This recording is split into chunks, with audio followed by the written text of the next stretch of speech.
For tonight is the Shroud of Turin, and we've been blessed by some great visual aids, thanks to John Schulte in the back. And after the talk, everybody can come up and look more closely at these beautiful reproductions of the shroud and the other things that we have behind there. Okay. So the Shroud of Turin, and the idea of this talk is to help us prepare also for Holy Week and for especially for Good Friday and Easter Sunday. Now, just let me preface this. Although the shroud doesn't pertain directly to faith. No, it's not a matter of faith that this is the burial shroud of Jesus Christ. What's a matter of faith is that what the Gospels tell us about Christ. No, but nevertheless, the shroud is of tremendous aid to us in helping us to penetrate the mystery of Good Friday. And it's extremely interesting for any study of Jesus Christ and his death for us. All right, so we're going to look at reasons why we should think that simply by reasons of history that this shroud is in fact the shroud that covered our Lord from Good Friday until Easter Sunday. Right, and we'll look at the reasons for that. We'll look at the claim and we'll look at the difficulties and seek to answer them. Okay, and above all, we'll keep in mind the light that this sheds on the passion of Jesus Christ.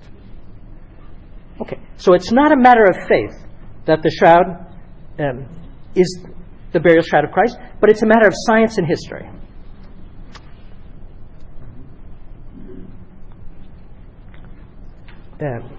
If this were shown, which I don't think is possible, to be not the burial shroud of Jesus Christ, it wouldn't affect our faith in any way, of course. No? And on the contrary, it's also true that somebody may be convinced that this is the burial shroud of Jesus Christ and not believe in Christ's divinity. That can happen too. And in fact, many of the people who've worked on the shroud are not Catholic. No? And some of them have been Jewish in very interesting cases. And one of the most important people who've worked on the shroud is Barry Schwartz. He's Jewish.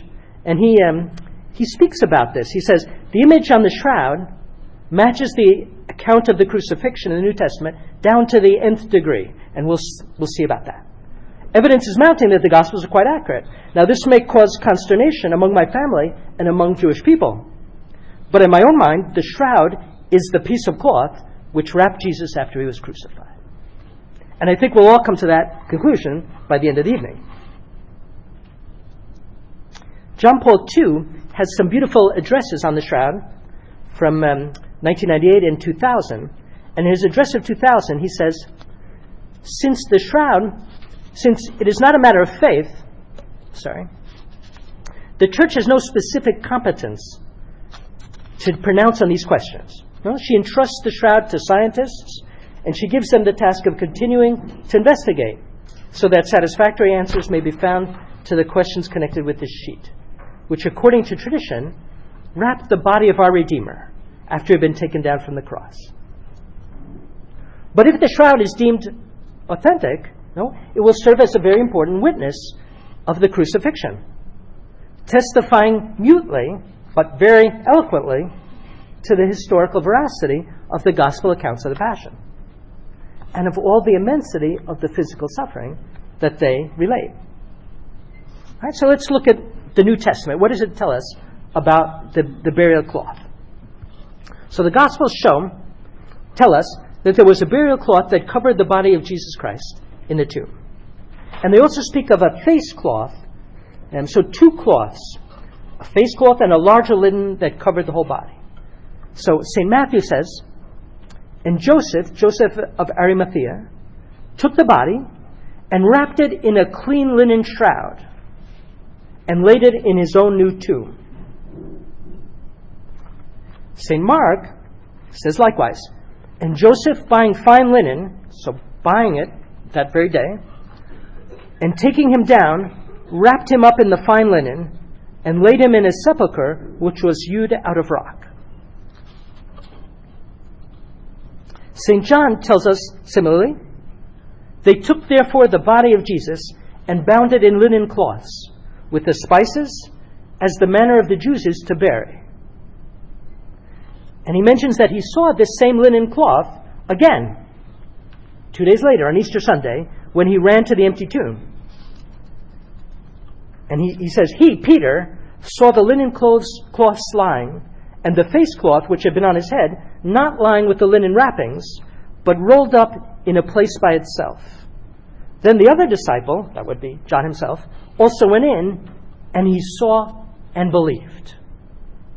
What did he see? Well, he saw the empty tomb, but it seems that he also saw our image there on the shroud. And so he speaks of two linens, the face cloth put to the side, and the shroud where Jesus had been lying. Right? So when John entered, the face cloth was folded and put aside, and the larger cloth left lying there. And so the Shroud of Turin corresponds to that larger cloth that John saw, we think. No, that's the claim. That's what we're trying to investigate. And it seems that the smaller cloth also survives, and we'll look at that later in the talk. It's called the Studium of Oviedo, from the town in Spain where it's been conserved. Okay, so let's look at the material of the shroud. So it's a linen cloth measuring 4.6 by 1.1 meters. Okay, and that gives you the actual size, the image is here. And so it's double that, for the front and the back. So 4 meters in length and 1.1 in width. And that would have corresponded to a standard measure, it seems, in the ancient Near East. 8 by 2 Assyrian cubits. In other words, it was a standard block of cloth, a measure of cloth, that Joseph would have bought, it seems. And it's woven with a very fine weave. And textile experts of every different profession have looked at the shroud, each with their own expertise. And so textile experts have looked at it, and they tell us it's woven with a herringbone twill of a 3-to-1 weave, which would have been very fine and expensive. Right? So a cloth such that a wealthy person like Joseph of Arimathea could have purchased. He wanted, of course, the best that he could possibly get to cover the body of God made man, of the Messiah.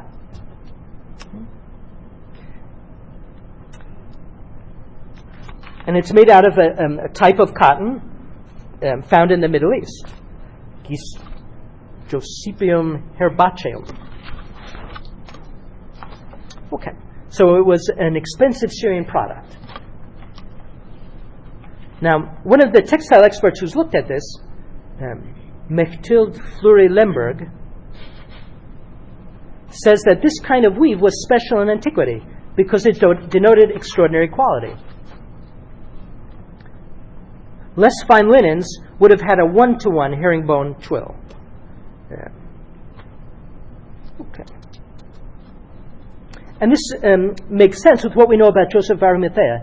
We know he was one of the wealthiest men of Jerusalem and a member of the Sanhedrin who could have afforded to buy the best. Now, in the year 2002, the fabric experts, textile experts, got a chance to take away some of the patches that are on the shroud. You can see that the patches covered the places where it suffered a fire in 1532. And so it had been patched, and those were taken away in 2002. And it was possible to look at to remove the backing cloth and to examine it more carefully. And the person who examined it noticed that it was a weave that she'd only seen once before in Masada, precisely the town that was destroyed in 68 AD in the Roman War. So it fits with the kind of textiles that would have been in the Middle East in that time. Okay, now, in order to, what art historians, when they study any work of art, If somebody makes the claim, I don't know, that they have a Da Vinci, what an art historian has to do is to trace the history of the painting back to its origin. So if somebody comes to an auction or comes to a museum claiming to have some important work of art, you have to investigate its historical itinerary. In other words, how did it get here? Right? And that's what we have to do also with the Shroud. So how did it come to us today? Well, there's no mystery from the year 1355 until the present. It came to light in Europe, in France, in the year 1355, or the middle of the 14th century. And since that time, we know of its existence. It's gone from France to Turin, where it is today. But the question is, what happened to it before 1355? Right? So that's what we want to look at. And so we'll try to trace it back in time. Now, we have a gap. One of the problems with the Shroud is that there's a gap of 150 years in which we don't know what happened to it. But we can speculate. But before that 150-year gap, we know about a Shroud that was in Constantinople, in the capital of Byzantium. There was revered an image that was said to be the Shroud of Jesus Christ, the burial cloth.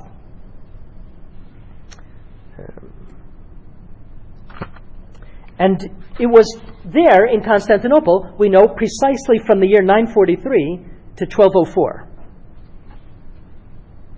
And what happened to it in 1204? Well, there were the Crusades, and the tragic Fourth Crusade ended up sacking Constantinople, one of the greatest tragedies of medieval history that exacerbated the rift with the East. And in that, in the chaos and in of the sacking, it's quite likely that the Shroud was stolen. No? This would have been a severe crime, punished by excommunication, stealing a relic. And so, if one of the Crusaders took the Shroud back to Europe, they would have hidden it. Right? They wouldn't have put it on display, because that was an incredible crime. And so it makes sense that it could have been stolen and then come out 150 years later. And thus it could have stayed in the possession of one of the Crusaders, or some people speculate the Templars, who were involved in that crusade. Be that as it may. So how did it get to Constantinople? Well, it got to Constantinople, we know, in the year 943, where it was brought from the city of Edessa. And the entrance of the Shroud into Constantinople was celebrated in Constantinople with a liturgical feast, August 16th. So every year on August 16th, they celebrated the entrance of the Shroud into Constantinople. And it makes sense. This would have been, in their eyes, the most precious relic in Christendom.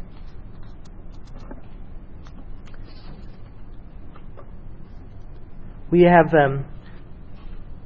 So how did they get it? They bought it from the Muslims. The Muslims conquered the city of Edessa in the 7th century, about the time when they conquered the whole Middle East, Jerusalem. They conquered the city of Edessa, and the Shroud fell into their hands, and thus it was in Muslim hands for some 3 centuries. From the middle of the 7th century to the middle of the 10th century. And the Byzantine Empire, in the middle of the 10th century, had the strength to buy back the Shroud. And so they paid a price of 12,000 silver pieces for it, and released 200 Muslim prisoners in exchange for the Shroud. And it was thus escorted by the army into Constantinople. And we have descriptions of it that are magnificent. So it was described as having the glorious features of Jesus' face and the majestic form of his whole body, supernaturally transferred. Well, that's exactly what we see today on the Shroud. Right? So it's very reasonable to think that that was the same image that's in Turin today and was in Constantinople in 943.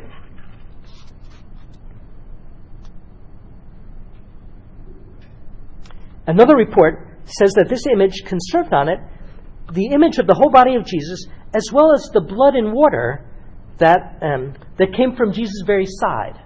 And we'll look at that later. We can see the wound in his side with the blood and the water that came out of his side.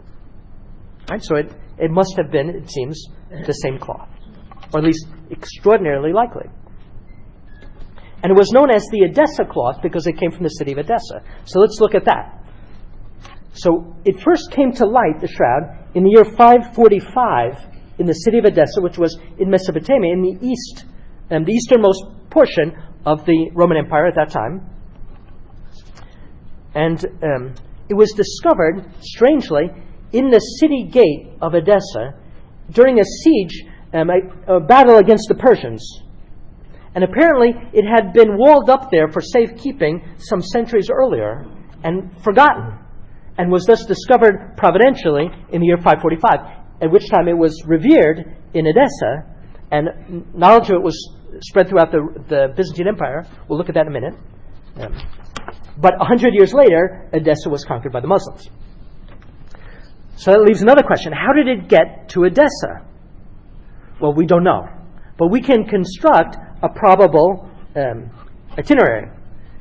It's possible that it was taken from Jerusalem to Edessa in the very early years, because the historian of the church, Eusebius, who wrote the first history of the church at the time of Constantine, tells us about the King Akbar of Edessa, who converted to Christianity and was in contact with the disciples of Christ, and in particular a certain Thaddeus. And in Aramaic, that seems to be connected with a certain Adai. It seems to be the same name. And whether that's the Apostle Jude Thaddeus or one of the 70 is not certain, but it could be either one. And so it could have come to Edessa, and then one of the descendants of this Akbar became a persecutor of Christianity. So Edessa was a center of Christianity, we know, back in the 3rd century, when it's still a persecuted religion throughout the Roman Empire. There was a church in Edessa that suffered flooding. So we know that there were public churches in Edessa in the 3rd century.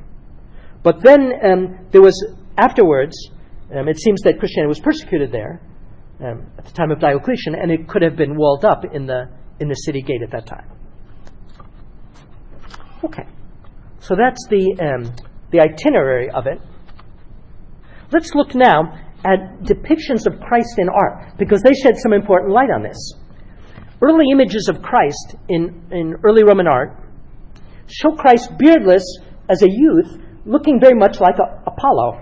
In other words, Christ was depicted in early Roman art like classical images of the god Apollo, which makes sense. Artists have to use a tradition to represent.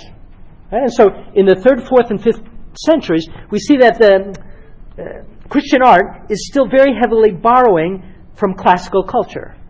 And to our taste, of course, much too much. He doesn't look Jewish, Jesus.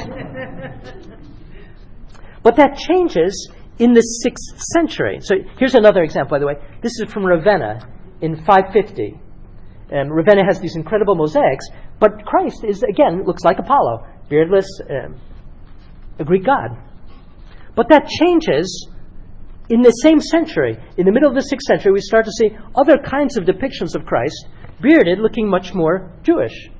And this is one of the most famous in the middle there, the Pantocrator that was kept in Mount Sinai, one of the greatest Byzantine icons. And so historians of art speculate that there was some influence on the depictions of Christ in art from the shroud itself. Right? If the shroud was first discovered in Edessa in 545, it would have made a sensation. I mean, this was big news. Even though they didn't have the internet and the newspaper, news of it would have quickly spread throughout the Byzantine Empire, and artists would have been, it seems, not unreasonable to think that they might have been affected by that. And so it seems that there could be a connection between these images of Christ, the bearded Christ, and the discovery of the shroud. And so some shroud researchers have done mathematical analyses in which they compare the face of this icon with the shroud, looking mathematically for similarities, and they find a tremendous number of those similarities. And there are many other images like this from the early centuries. This gives you you can see an alteration of the two images.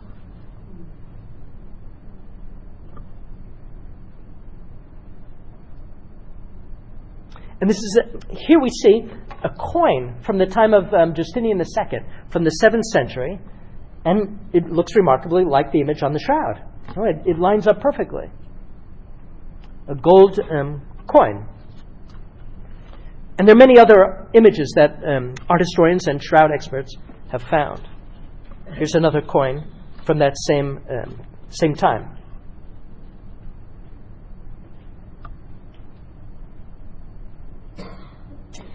And that representation of Christ carried over into the early medieval period. So we find it also in the West.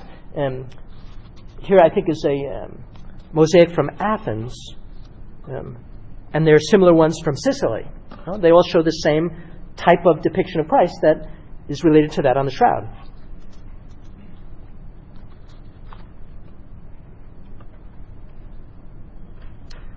An interesting manuscript from the 12th century, I believe,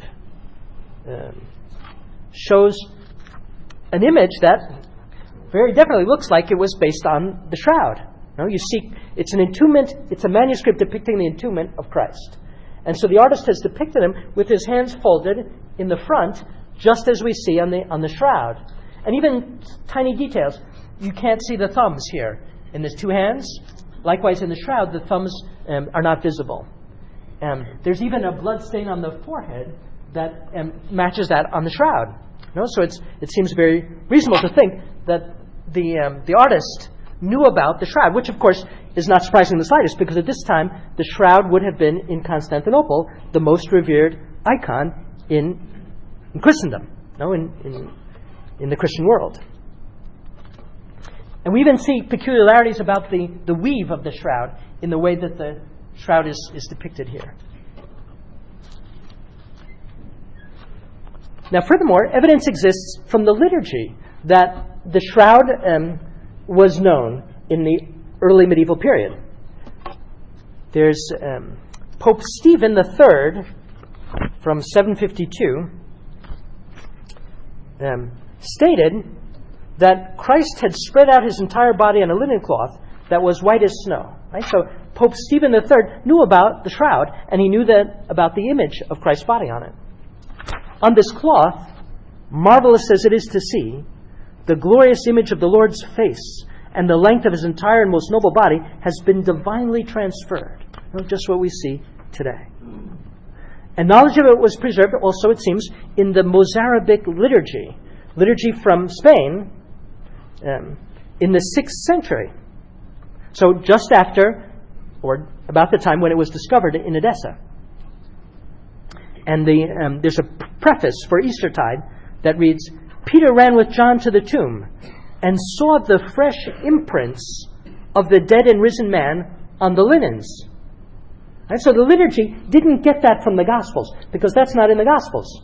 But it's on the shroud. So it seems that the Mozarabic liturgy knew about the shroud. Okay. All right, let's look now at the image itself. And the key thing here is that there are two kinds of image on the shroud. There are bloodstains that come from contact with a body of a crucified man, and there's an image which carries his features, his face, his arms, his hands, his entire body. And that's not, they're two different things. All right, so let's see if we can get this straight. So let's start with the blood stains. So I'm going to just, if we look here, we see this is a blood stain here, right? And all of this are blood stains on the shroud, but the image of the hands isn't a blood stain. And we'll see, it's entirely mysterious. It's not known what produces this image, whereas the blood stain, it's very well known what produces this image. Blood of the type AB. Okay. All right, so let's start with the blood stains. Well, this is exactly the kind of image you would expect on the shroud.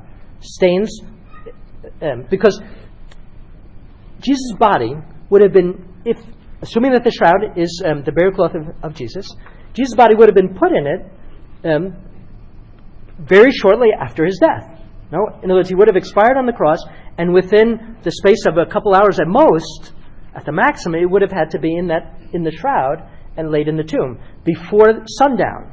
In other words, before the beginning of the Sabbath. And so it would have been contact with the fresh wounds of the body. Right? And so it makes perfect sense that we see that there. And it's been tested. We find this blood all the places where the Gospels lead us to expect it. You know, the crown of thorns, we see the blood coming down his forehead. We see it in his hands and his feet, where the nails pierced him. We see it in all the wounds of the flagellation. And above all, we see it in the wound in his side, out of which came blood and water.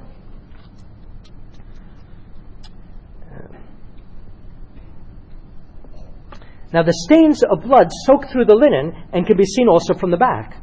And that's not true about the image.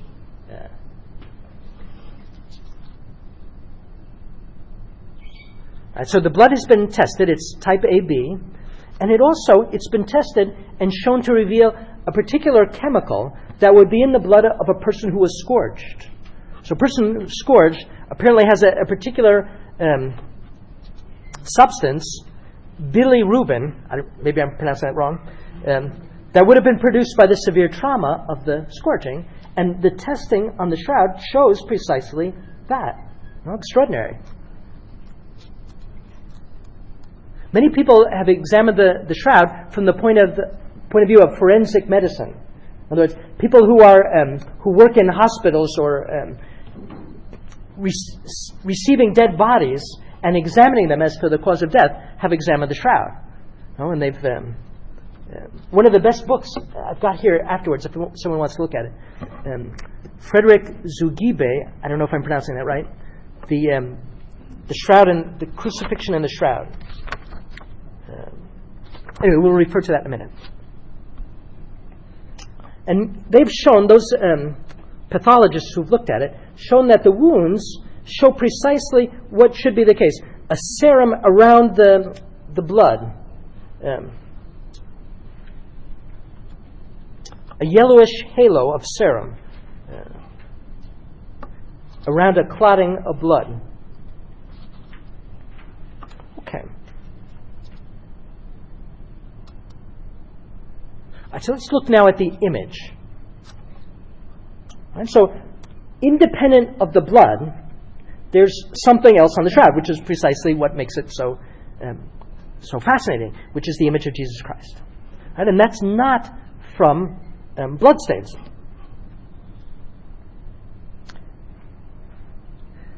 And there's no known technique of how the image was produced on the shroud. And people have tried all kinds of hypotheses. Many ingenious, all of them I suppose ingenious, but none of them accepted by everybody.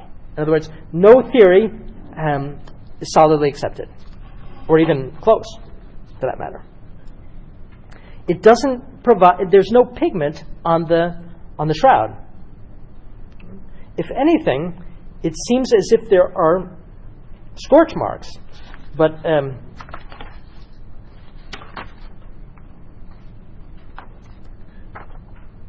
here we can see the two kinds of images, the blood and the mysterious image.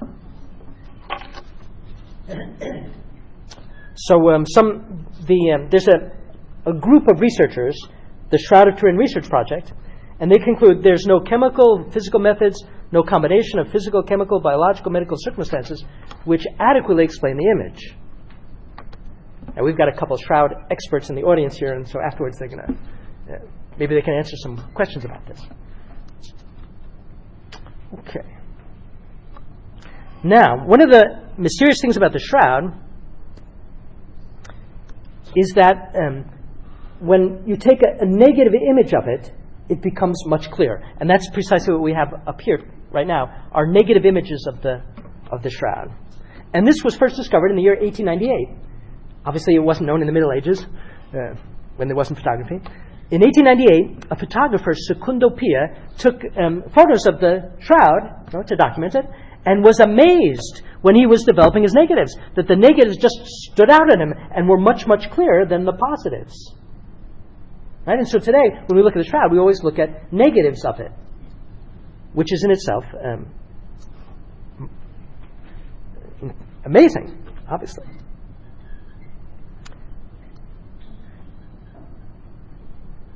And this, by the way, if somebody thinks that the shroud was a medieval forgery, this would be an incredible problem. How would that medieval forger have known about a negative image, and why would he have done it? Okay, now, there's even more than that. It's not only a negative image, but it's an image that seems to have three-dimensional qualities, rather three-dimensional information. What do I mean by that? It seems that the light and the dark in the image on the shroud has to do with the distance from the Christ's body, or from whatever was under the shroud to the shroud itself. In other words, what was close to the shroud came out dark, and what was further away was light. And when you make the negative image, it's the other way around. So what we're seeing there in the negative is we see his nose, for example, light, his mustache and beard light, his eyebrows light, because those would have been closest to the shroud.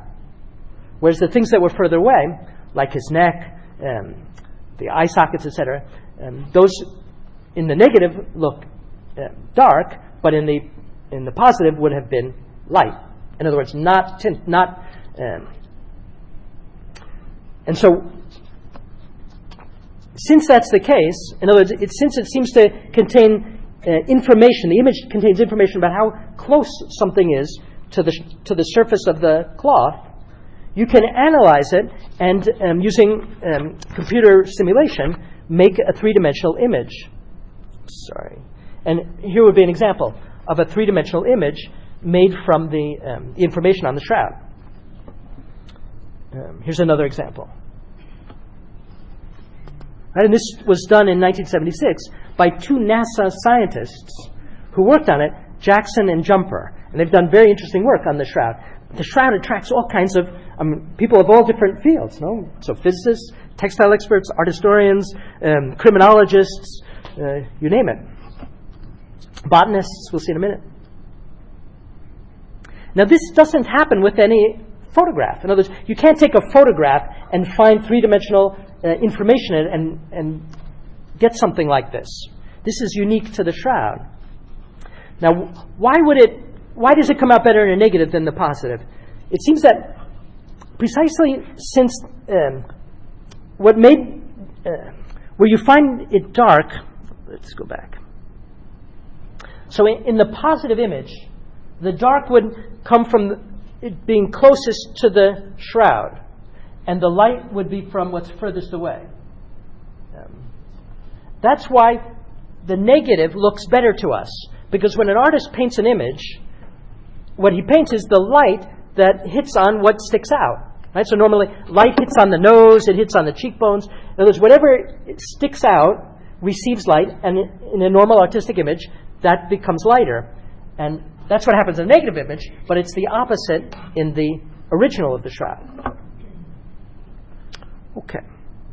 All right. All of this shows at least one thing, that this was not some medieval forger who ingeniously came up with all these things that were unknown until the mid-20th century. Okay, another interesting thing that shows that it couldn't be a forgery has been investigating the shroud from a totally different point of view, from the point of view of pollen that got deposited on it over the centuries. And this is something that a criminologist named Swiss criminologist Max Frey did.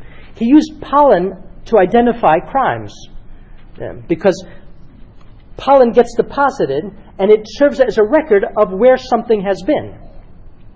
And so he thought, well, it would be interesting to look at the shroud. What kind of pollens and from what countries does it have on it? And what he found was the shroud shows us pollens from 58 series of species of plants. 17 come from Europe. And that makes sense because it was in Europe and France for 7 centuries. But the majority were plants indigenous to the Dead Sea in Turkey, right? Which makes sense. It was in the Edessa, and then, we think, originally in Jerusalem.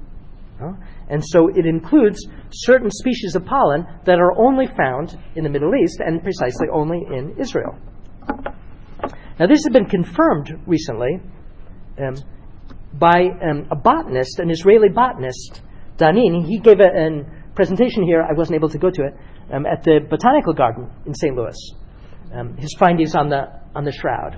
And so he confirmed the pollens found by Max Fry, and he found also other things. He found aloes and myrrh, which would have been used, the spices, to anoint the body of Jesus. And they found something else very surprising. By blowing up the images of the shroud, you can't see it with the naked eye, but blowing it up and analyzing it, they found images on the shroud that seemed to contain other items that were in the tomb with Jesus. And in particular, they found flowers that would have been put in the tomb, just as we do today with our deceased. And these flowers, this Israeli botanist analyzed and found several species unique to Israel. And not only unique to Israel, but he could actually identify the time of year in which the plants were found in the imprint on the shroud. Now, it's hard, we can't really see it here with the naked eye, but this is what he's looking at. And here you can see it a little more clearly.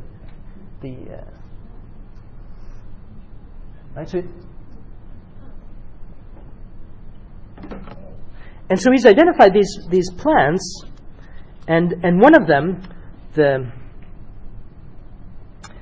Zygophyllum dumosum, grows only in Israel, Jordan, and Sinai, and so that limits very clearly the place of origin of the shroud. And furthermore, the plant was picked in spring, and you can see that by the growth of the leaves. Now, they've also found other items on the image of the shroud that would have been in the tomb, which the naked eye can't see, but the photographs reveal, blown up. And in the break, you can see we have some illustrations of them. And apparently they found the nails, the hammer, pliers, the reed with the sponge that would have given him vinegar to drink. And all of that would have been buried with Jesus together with the titulum above the cross. Well, because these were, they weren't things that you throw away. Right? These are the most important relics in the world, and the disciples would have appreciated them more than anyone. So it makes sense that they would have been put in with the body of Jesus. Okay. All right, let's look now at the face cloth. I mentioned at the beginning that there was a face cloth which is, we think, preserved today in Spain, the Oviedo Sudarium. Sudarium would be a face cloth to soak up sweat. And if you examine this cloth, which is a very precious relic preserved in Spain since the 11th century,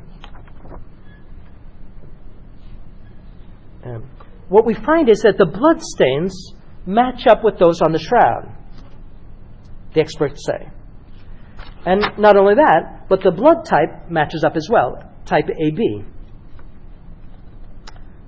And even the pollen was tested, and the Oviedo Sudarium has pollens that would come from Israel, but also pollens that reflected its own itinerary. It was taken, it seems, from Jerusalem to Carthage in the 7th century, 7th or 8th centuries, after Jerusalem was sacked by the Persians in the beginning of the 7th century. So it may have been taken from there to Carthage to Spain. In any case, we have it since the 11th century preserved in Spain. Now, there's a great difference between this image, the Sudarium, and the shroud. This only has the blood stains and the stains of other liquids, that serum, but it doesn't have the mysterious image, such as we see in the shroud. Why would that be the case? And what would have been the purpose of this? Well, the key to this, to understanding the shroud, I think, right from the beginning, is the Jewish reverence for the body. The body even at death. And so in the Talmud, there are requirements for covering the face of the deceased, especially when their face is disfigured, out of reverence. So it's quite possible that when Jesus was being taken down from the cross, right away they would have put a cloth to cover his incredibly disfigured face out of reverence. And then he would have been carried to the tomb and wrapped in the shroud. And presumably the Studium would have been taken off and folded and put to one side, but kept in the tomb, because it had to be kept in the tomb. It had lifeblood on it. It was made you unclean, so it would have been kept with the body. Right? And so it could be that if that scenario is correct, the Studium was on Jesus' face when he was taken down from the cross, brought to the sepulchre, but wouldn't have been on his face at the resurrection. No? And that's why when Peter and John came there, they saw the Studium folded and put aside. Now, why is that important? Because, well, how did the image get on the shroud? We don't know, but it seems that the image on the shroud, or it's hard not to wonder, to connect the image on the shroud with the resurrection of Jesus Christ. And the Studium wouldn't have been, it seems, on his face at that moment, but the shroud would have. Okay, so how was this image formed on the shroud? We don't know. Right? There's no common consensus. Many hypotheses.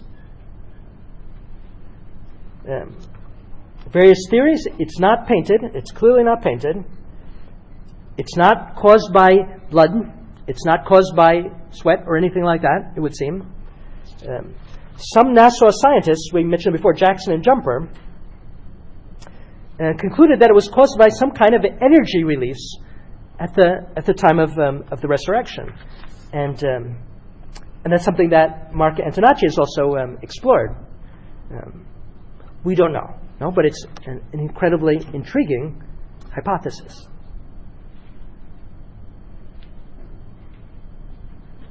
Okay, now how is the shroud removed from the body? If somebody supposes that the shroud wasn't the burial cloth of Jesus Christ, but was made from some other crucified man,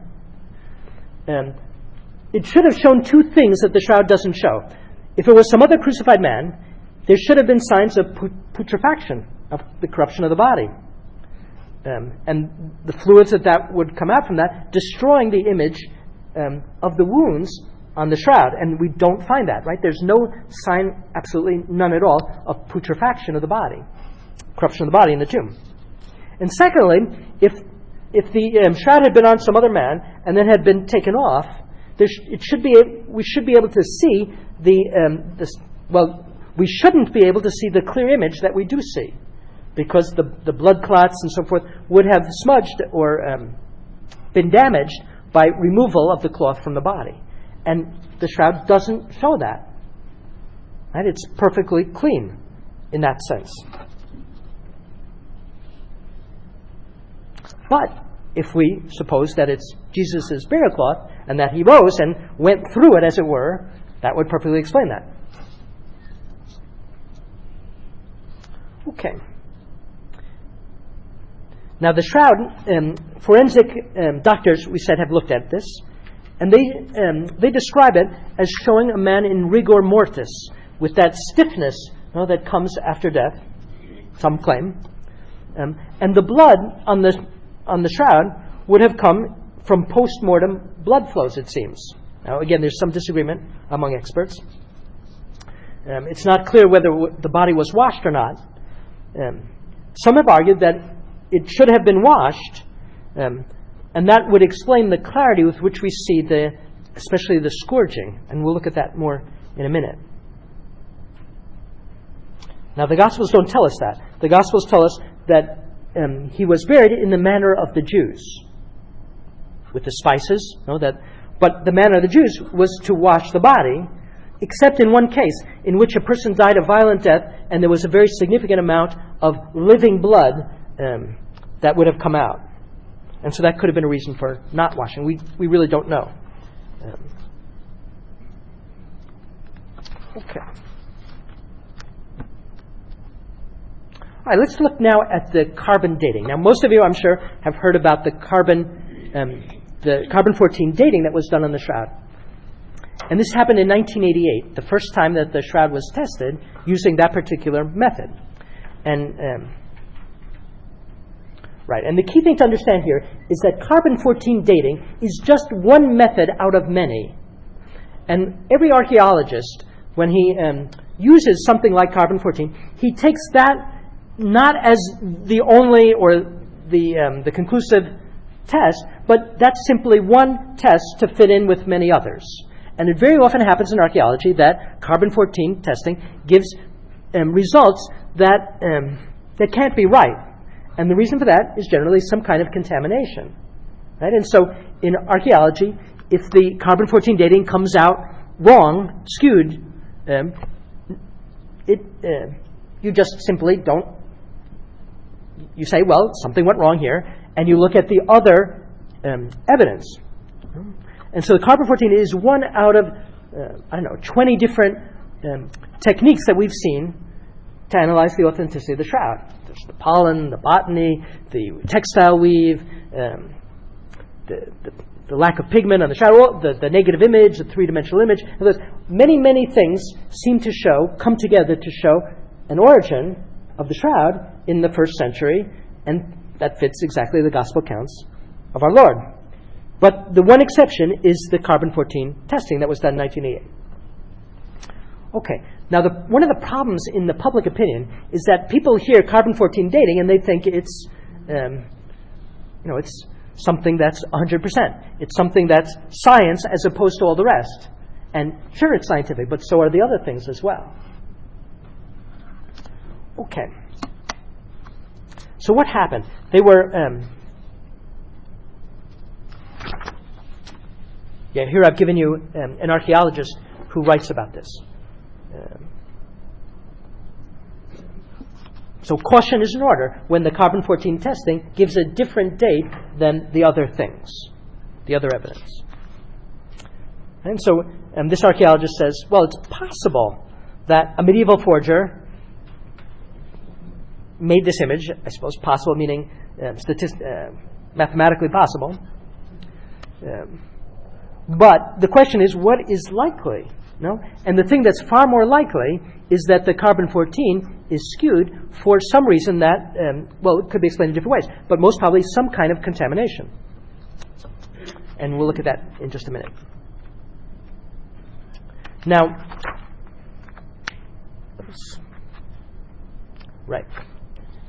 before they did the carbon dating in 1988, they determined a protocol about how to do it. In other words, how should you do the carbon dating in such a way as to get a good result?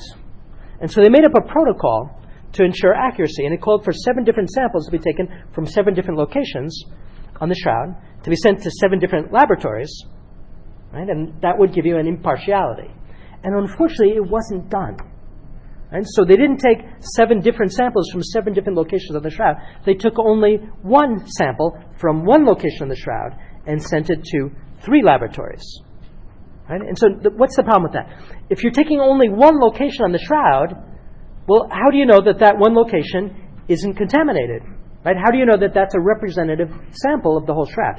Why would they have only taken 1? Well, because to do the carbon-14 dating, you've got to destroy the material. That's how they do it. And you don't want to destroy any more of the Shroud of Turin than you absolutely have to. Right? And so the Cardinal of Turin didn't want many samples to be taken so as not to damage the Shroud. And so they took 1 sample next to a place where something had already been taken. Except the problem is, the place that they took it from is a place on the periphery without any image. They wouldn't take an image part. But it seems to be the place where the Shroud was held up from. In other words, a place that would have been in continual contact with hands and at least if for no other reason, would be suspect simply from that point of view. Now, so how did it come out? The three different laboratories got three different results, but averaging it came out to the 14th century. And so that's how it came out in the press. So what should we think about that? Well, different hypotheses were made as why it might have been inaccurate. Right? So one would be simply it's contaminated from touch. Another would be it was contaminated from the fire. There was a terrible fire in 1532, and that's why it's the huge damage here is from the fire. And so possibly the fire affected it. That would be another hypothesis. Someone else supposed that there was some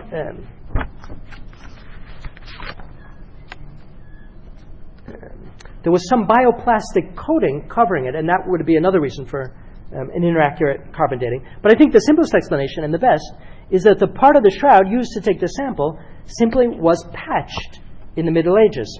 And this, I think, has been shown fairly conclusively in recent years. They've done chemical analyses of that part of the shroud compared to the rest and found that it has all different chemical properties.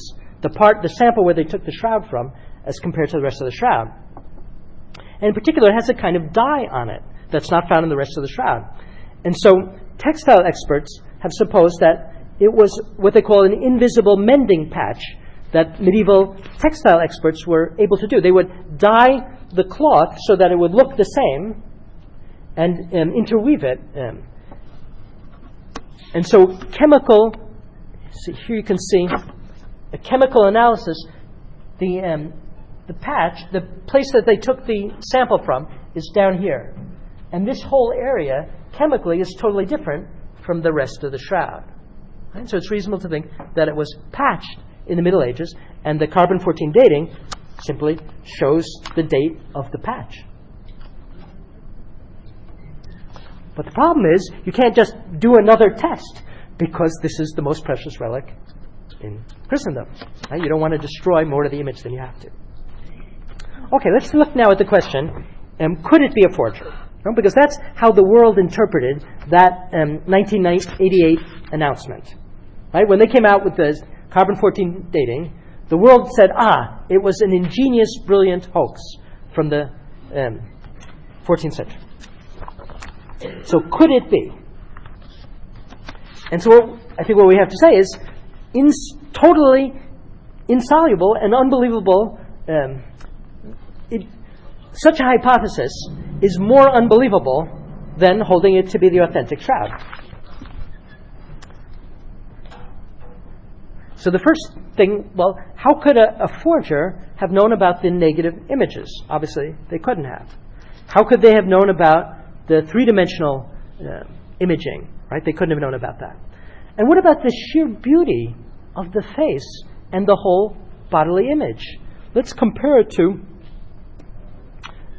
art in the 14th century. So the 14th century was a great period of art in medieval Europe. You had Giotto. Here's an image of Giotto. No, Giotto is a great masterpiece, but the image of Giotto doesn't look anything like the shroud. Right? They're utterly unlike. This has a much more photographic aspect to it than any work of medieval art by a million miles. Right? And any art historian can see that immediately, and I'm sure all of you can see that. Or if we compare it to, say, Duccio, another artist alive at the time when the shroud was discovered, right? Again, there's nothing similar about them. And then, if the shroud was a forgery, how strange that it would coincide so closely with what we know of the image venerated in Constantinople and Edessa. Right? So this would have to be a forger who perfectly knew the preceding tradition. And, well, wouldn't it be simpler to think that it was that preceding tradition? And then the textile analysis shows that the shroud was made with techniques proper to the first century Middle East and not those proper to medieval Europe. Right? They used different techniques of, for example, bleaching and so forth. and weaving.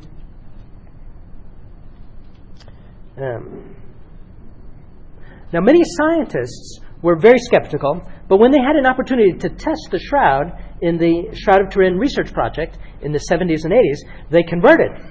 So, for example, Dr. John Heller, Yale Medical School, he says, I was convinced in my mind it was a forgery when I went there to Turin to do tests on it. He was in the team that tested the blood aspect.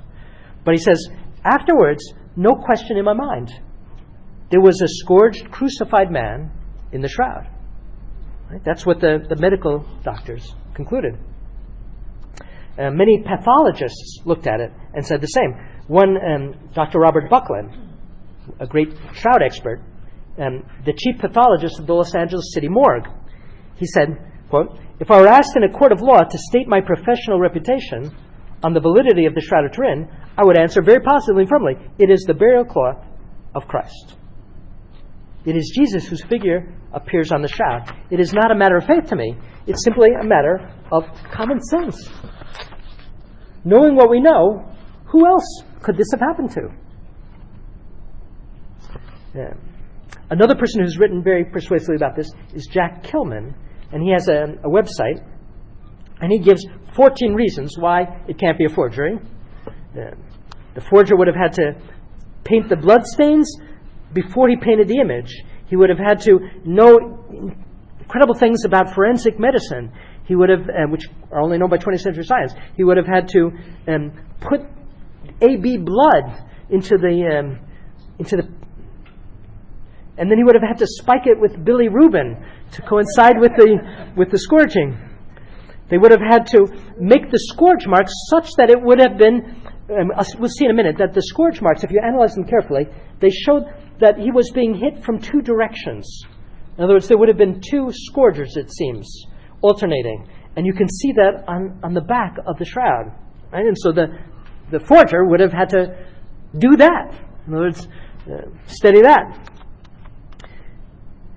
He would have had to paint Jesus nude, contrary to all the medieval conventions. No, Jesus appears unclothed on the shroud, which would have been the way he was crucified. No, we don't represent it out of modesty, but the nail wounds. We'll look in a minute that the wounds of the nails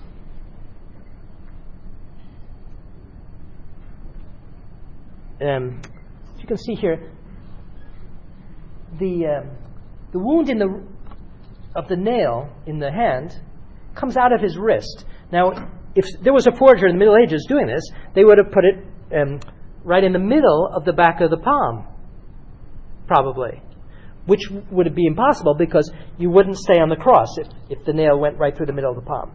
But the shroud shows where it had to be. In other words, the nail had to go through the hand in such a way that it locked you on the cross. Right? And that's exactly what the shroud shows. But no medieval forger would have probably thought to do that. The forger would have had to salt the linen with pollens, showing the whole trajectory of the shroud from Jerusalem to Edessa to Constantinople to France. The forger would have to put these Israeli flowers onto the shroud, etc., etc. We could go on and on. All right. So what's our conclusion? Even though mathematically it could be a 1 in a trillion, in terms of common sense, there's no reasonable possibility that it's a forgery.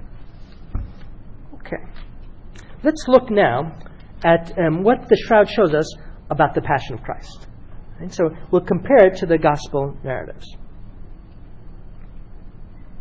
So let's start by looking at the flagellation. So the shroud reveals the marks of the flagellation, and if you count them up, see, these would be the marks. And you can see they have a dumbbell shape. That would have been the way that the scourge would have had a little piece of lead balls, like a dumbbell, lead or bone, and that would hit the flesh. And I'll let a doctor describe this. Here you can see better the collection of the scourge marks on the back. So they've counted them, and they've come up with about 120 marks. Now, the legal limit in Israel for scourging was 40 minus 1, right? Out of mercy. That's in the law of Moses. You couldn't scourge someone with 120 lashes, with 120 blows. But that's what we see in the Shroud. So it could have been 3 times 40, a 3-pronged whip of 40, or else 120 strokes. And we see them coming from 2 sides. You can see that the wounds show these 2 directions. No? And so that's why we think they were inflicted by two people, one on either side. So a doctor has described it like this. Each blow of the flagrum, that would be the whip, ruptured the skin, causing the body to bleed. There would have been 2 small metal balls in the shape of dumbbells, and the lesions are seen in the body as small diagonal slashes. Right? These slashes. And because they're in 2 directions, we believe 2 executioners whipped Jesus Christ. Okay. And he would have been covered in blood from this, from head to foot. And it's not only on his back, but they would come around the body, just not on his heart because they didn't want to kill him, but it would have gotten his sides, his back, his arms, his thighs. And so what would be the result of this? A person who suffered this would have writhed, rolled, trembled, twisted in agony, fallen to his knees to be jerked back to his feet again. It would have caused bouts of vomiting probably, tremors, seizures, fainting fits perhaps. Right? Mel Gibson portrayed this very accurately in terms of the kind of brutality of it, if not the exact method. Okay. The crowning with thorns. So we can see the head of the image shows us these blood stains. No? And these blood stains would have come from the crown of thorns. You can see this going all the way down the face. This would have, it looks like it's in the hair, but it probably would have been the side of the face that blood is coming down. And so we can count the wounds from the thorns, in the front at least. I think they count 14 in the front, and they postulate 20 in the back, although you can't see because of the matted hair. And the wounds, the crowning with thorns, well, we can identify the kind of plant that it is. Grows in matches that which grows in Israel.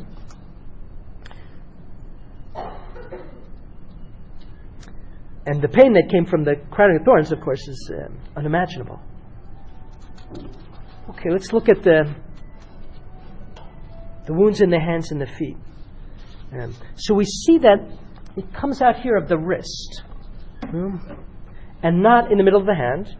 And we said that makes medical sense because the hand is holding the entire weight of the body, right? But more than simply the weight of the body, it's extra precisely because the arms are extended. There's a tremendous tension on the hands. The more the arms are outstretched, the more the tension on the hands. And so if it had gone through the middle of the palm like this, it simply would have ripped. And so the Roman executioners were experts, unfortunately, at this, and they knew what they were doing, and so they would have put the nails in such a way that the bones locked it in place. Now this has been looked at by different doctors. Earlier there was a classic book by Barbet, A Doctor at Calvary. And more recently, another book I think has superseded it by Dr. Zugibe. I don't know if I'm pronouncing that rightly. And I'm following him, Dr. Frederick Zugibe, who's a forensic specialist in Rockland County, New York, and a professor, Columbia professor of pathology, and a shroud expert. And so he's looked at the wound, and his theory is that the nail would have gone through the palm, where if you take your hand and you bring your thumb over to your pinky, there's a groove there, right? And the nail would have gone in somewhere there in that groove and come out at the wrist in the back, something like that. Yeah. And thus it would be perfectly in harmony with the representations in art of the wounds in Christ's hands. See, what we see in the shroud is just the back of the hand. We don't see the front of the hand. So we see where the nail would have come out, but not where it would have gone in. So we don't know that for certainty, whether the nail went in here or here. And it would have worked in either case. I'm inclined to think that it went in here, just simply from the point of view of Christian iconography. That's the way that crucifixion is always represented.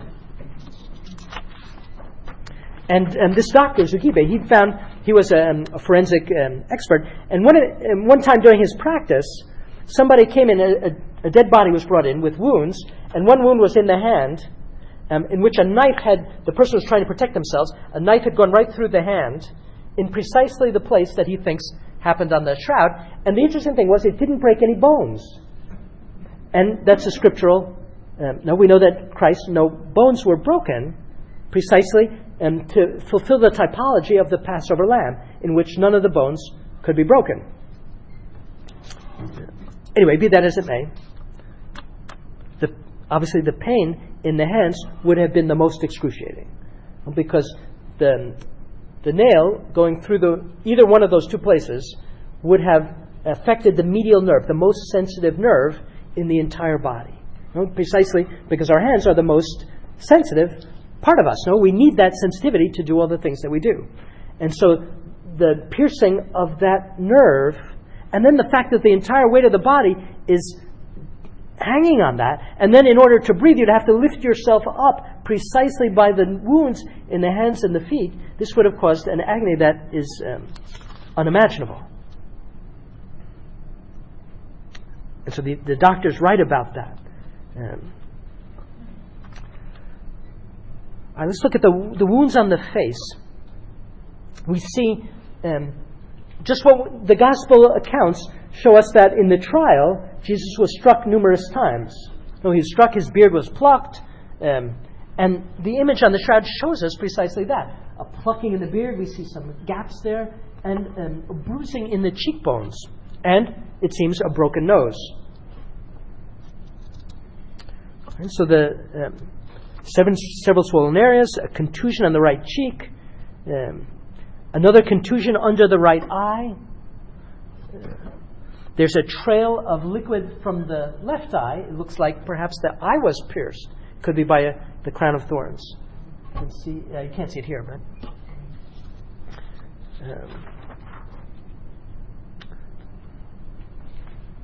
okay.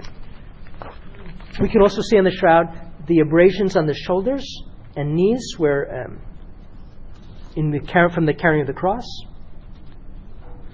And we see that no bones were broken in his legs, which was the way that they killed the other two thieves, by breaking their bones. But Jesus is entirely intact. Okay, and finally we can see the wound in the side. So the wound in the side, it's right next to, unfortunately, to this patch from the fire from 1532. But in the wound on the side, you can see traces of two kinds of liquid, blood, and it would be serum or water.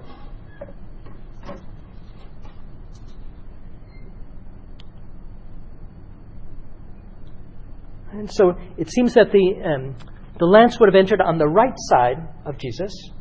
Right? We would think perhaps the left, where the heart is. But it seems it came in on the right side. And that makes sense medically in terms of producing that flow of blood and serum, or blood and water. Okay. Right? So that would have been a post-mortem blood flow. Right? He would have died already. And there's a medical explanation of that. And it seems from an analysis of the blood and the water, it seems that Jesus would have died of a kind of trauma. Now, I'm way out of my field. I'm totally ignorant in this medical aspects. But it seems he would have died of trauma, and there would have been the area around the heart filled with these liquids. Okay. Let's make a conclusion now. What do we draw from the shroud? I think Pius XI has put it very well. He says, the Holy Shroud of Turin is still mysterious, but certainly not the work of any human hand. And this was said back in the 1930s, 1936. But with all the tests done on the shroud, with all the works written about it, it's absolutely true today. It is certainly not the work of any human hand. This one can now say is demonstrated. We said mysterious because the sacred object still involves all kinds of problems, many problems. But certainly it is more sacred than perhaps any other.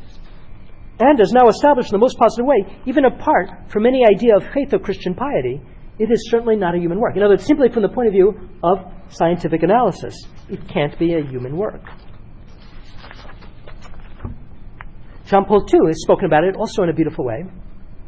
In 2000 he said, "It is difficult to remain indifferent before the Holy Shroud. Indeed, the face speaks to the intelligence and the heart. It speaks to the believer, the seeker, and the unbeliever." Right? Many of the Shroud experts are unbelievers, or at least they start out that way. And then he also wrote in 1998, "For the believer, what counts above all is that the Shroud is the mirror of the gospel. In fact, if we reflect on the sacred linen, we cannot escape the idea that the image it presents has such a profound relationship with what the Gospels tell of Jesus' passion and death, that every sensitive person feels inwardly touched and moved in beholding it. Whoever approaches it is also aware that the Shroud does not hold people's hearts to itself. No, it's not to the Shroud, but it turns them to Him, at whose service the Father's loving providence put it. Therefore, it is right to foster an awareness of the precious value of this image, which everyone sees and no one at present can explain. The Shroud is thus a truly unique sign that points to Jesus, the true Word of the Father, and invites us to pattern our lives on the life of one who gave Himself for us. Right? So meditation on the Shroud should help us to meditate on the Passion of Christ, and it should help us to enter into the Gospel accounts, like that here of St. Peter in his first letter.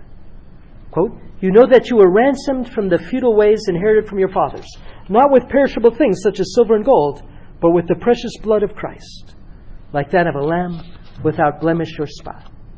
Thank you.